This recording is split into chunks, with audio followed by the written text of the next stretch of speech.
Sussex moved up to 4th place in the LV County Championship First Division table, using up just an hour of the final day in Derby to defeat the home side by 9 wickets.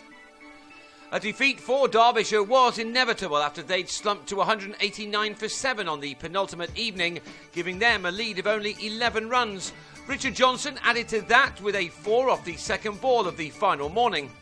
Johnson came out with attack in mind, but that cost him his wicket as he pulled a short delivery from James Anyon, but didn't get enough distance and was held at long leg by Steve Magoffin. And when Johnson's overnight partner Tim Grunewald fell in the next over, losing his off-pole to Magoffin, the game was just about up, with Derbyshire on 199 for 9, ahead by just 21. Mark Footed will have enjoyed his match, having taken the best figures of his career in Sussex's innings.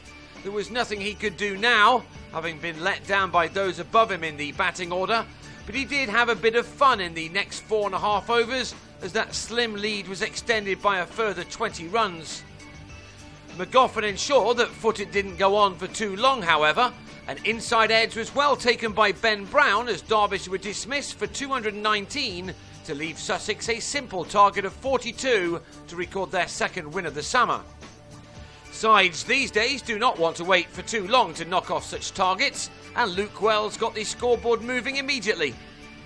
The only minor disappointment for the visitors was that they lost Chris Nash, who edged a cut off Grunewald behind to go for a golden duck.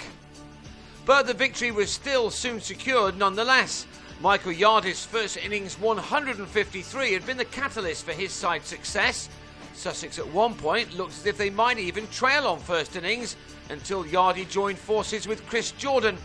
Sussex supporters must be thrilled to see Yardy back playing like this. They needed only 35 balls to knock off the runs. Wells uppercutting Footed for the winning boundary as the visitors finished the game off with bags of time to spare. Yet again, Derbyshire had competed for large periods of a game, only to lose by a rather heavy margin.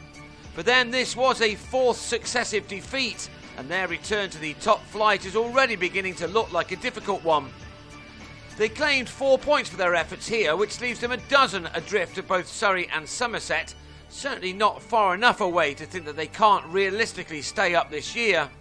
Sussex took the maximum 24 points, the first time that that's been achieved in the First Division this season, and that puts them 15 points behind leaders Middlesex, but with a game in hand.